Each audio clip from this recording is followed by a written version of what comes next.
You may or may not have realised the recent trend that I've had on my channel. I just keep on defending games that everyone else seems to hate. First, we had Assassin's Creed Unity. Then, we had Mafia 3. And now, we're on to round 3. With Watch Dogs. I do genuinely really like these games, by the way. I promise there's no other reason as to why I keep making videos on them apart from the fact that I just really enjoy them. In Watch Dogs, you play as Aiden Pearce, a guy who's never seen a vagina and still lives in his mum's basement. I mean, a really good hacker. And obviously he's putting those hacking skills to good use by siphoning the bank accounts of the rich and famous, because he can't be bothered to get a real job. Come on, Aiden, man. Some of those rich and famous are YouTubers, and they work really hard. Hacking is a high risk, high reward situation. Kinda like donkey punching your girl without telling her first. If everything goes smoothly and you pull it off, the rewards are extensive. However, if it goes wrong, you may end up in the corner crying. So no different from normal sex, really. But Aiden Pearce has to learn about the high risk the hard way. You're assigned Aiden Pearce. Take him out. Hit the family if you need to.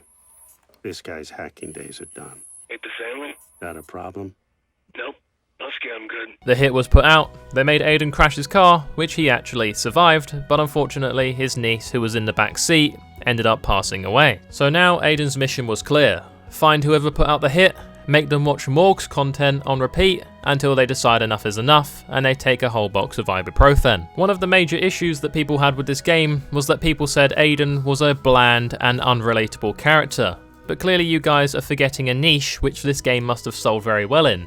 People with dead nieces. Here we were then, 11 months later with Maurice, the guy who pulled off the hit. And no, we weren't having a nice steak dinner, Aiden was beating him like a racist father tries to beat the black out of his mixed race son. Hearing Aiden Pearce's voice for the first time, and I can't help but think that he just sounds like a grown up version of the snitch from Recess. Who was on the other end of the call?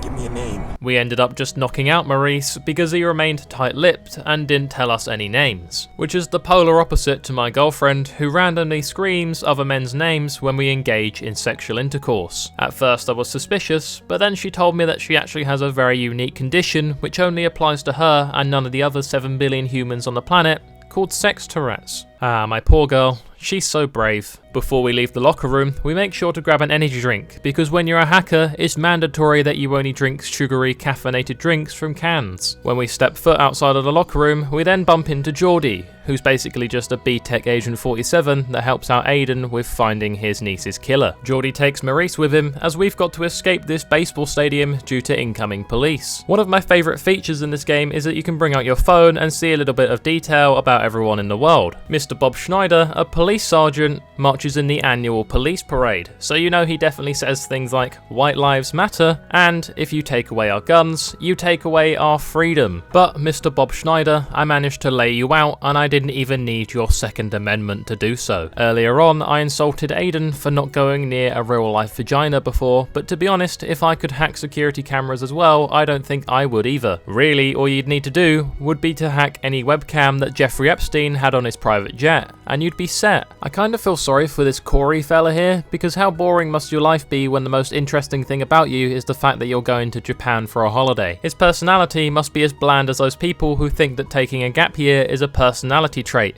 No, Samantha, we couldn't give a shit about the chamomile tea that you enjoyed in a Peru rainforest. As we make our way towards the more populated areas of the baseball stadium, we then find the main girl Shirley, who is banned from a Canadian sci-fi convention. This actually reminds me of that one time when I got banned from London Comic Con. I was getting a little bit too hot in my Aquaman costume, so I decided to whip out some Lynx Africa for a bit of perspiration, in the process forgetting that Comic Con isn't just a nerd convention, it's also a meeting place for people with severe asthma. Seeing all the damages around me, I nearly took down as many superheroes as Thanos just with one spray of deodorant. For Aiden to escape unnoticed, we needed to shut off the power within the baseball stadium, so I contacted Bad Boy 17, which I feel like is a name that just stuck with him ever since the Modern Warfare 2 days. I can literally imagine that gamer tag in a lobby telling me that it fucked my mum for 1,200 Microsoft points.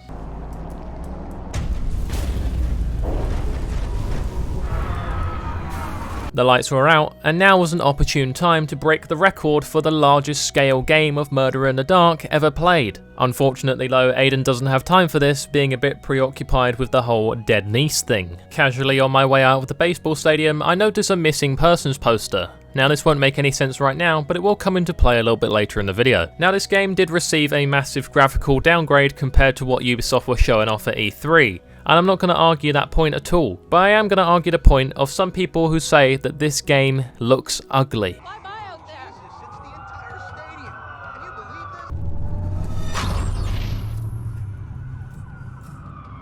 If you don't think this game is beautiful, then you're probably also the kind of person that doesn't say grace before you eat food. If you don't thank Mark Zuckerberg for every single meal that you have, then I honestly just don't want to be associated with you. We arrive at Aiden's living quarters with some below par parking skills, and then learn that he's actually staying at a motel. So we know he's either one of three things: A divorced dad, B, meeting a prostitute, or C, a meth addict. But don't rule out the possibility of it being all three. I mean, that's more of an iconic trio than being an irrelevant thought.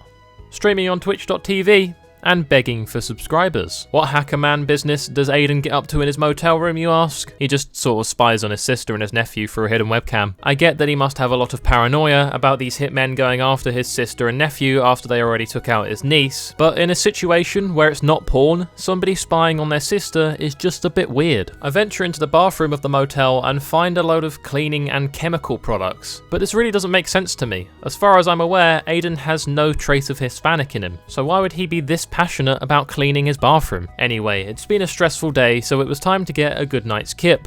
Fully clothed because depression, and wake up in the morning to solve some crimes in an attempt to feel a little bit better. So you know that missing persons poster that I showed you earlier? Well, it turns out that we found her right here at the motel. Did I report it to the police? No, I just siphoned her bank account and got on with my day. I got the key and I'ma lock you out. Never work in this town again, clock you out. I'm like the Black Mama and Dalai Lama. You drama smoothies, you boys fruity. I'm kissing babies and Santa boobies. This Hancock or your baby mama be trying to screw me. My gift was cold as Christmas. After getting hyped up, hearing those fresh rhymes, it was time to go and solve some crimes. And luckily for us, there was a domestic going on just round the corner, so he stepped in to be the hero. I'll teach you. We're not done. But the rude bitch didn't even thank me for it. I just stepped in to save her life, but no, not even a dry hand job. So I chased around the streets of Chicago asking for a simple thank you, but it would appear that she was very scared of a man in a trench coat chasing after her for some reason. I then got bored of the whole situation and decided to teach her a little lesson about the importance of saying thank you. So after saving that woman's life, we then had to go to Aiden's sister's house as it was his nephew's birthday. Pulling up to her house, and I parked in a driveway which I'm not actually 100% sure was Aiden's sister's, but we stayed there anyway because that's a power move. And in what can only be explained as taking inspiration from Scarce's face reveal video, Aiden comes creeping around the corner like a paedophile at a playground. Hey, what's up guys, it's Scarce here. And I've got to say, seeing Nicole in the flesh for the first time, and I kind of understand why he has those webcams set up now. Aiden then hits his nephew Jackson with the most distant deadbeat uncle line you could ever hear. Wow. You are big. And it's just a nice chill party with the family. Obviously, we'd prefer a little bit of cocaine to be available, but that can't always happen. But the good vibes soon stop when Nicole gets a crank call telling her to lock all the doors and windows, making sure that she's safe because someone's coming for her. She encourages Aiden not to track down this crank call and go after them, but obviously he lets the emotions get the best of him.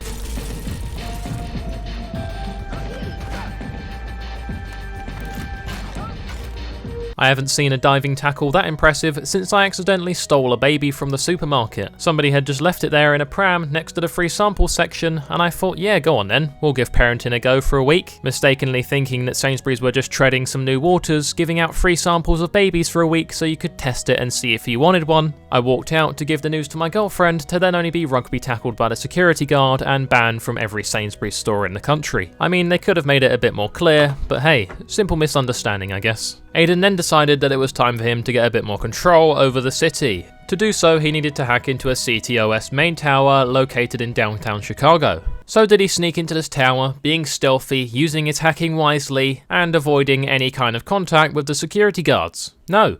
He bought a fully automatic AR, because America, and just walked in there blowing up everyone's phones like they were Samsung Note 7s and brutalizing anybody who walked in his path. But I guess it's a bit like drinking Stella. Not really the go-to choice for anyone, but if it gets the job done, you can't really complain. And get the job done was exactly what we did. We were now hacked into the whole system of downtown Chicago, and we could see everything that was going on, including some underground high-stakes poker games that were going on. So I thought, it's been a stressful day, let's relax with a nice bit of poker, some whiskey, and a few laughs with the lads. So here we are then, a 10 grand buy-in, but it's okay because I knew I had this in the bag. I mean, I had the help of cameras to see what cards they had. How could this possibly go wrong? Nah, just kidding. Obviously, this went wrong. We lost all the 10 grand within about 10 minutes, and it's not even like I have a house or kids that I could put on the bet to try and win it back. So what was supposed to be a nice relaxing evening has now turned into severe debt. And I think that's where we're going to leave it for today's video. If you did enjoy, be sure to leave a like. If you do want to see more Watch Dogs or Watch Dogs 2, be sure to let me know down in the comments section down below. Your support recently has meant the world to me. It is the most amazing feeling, and I just couldn't be more grateful. Thank you guys for watching. I really do appreciate it. If you are new around here, be sure to subscribe,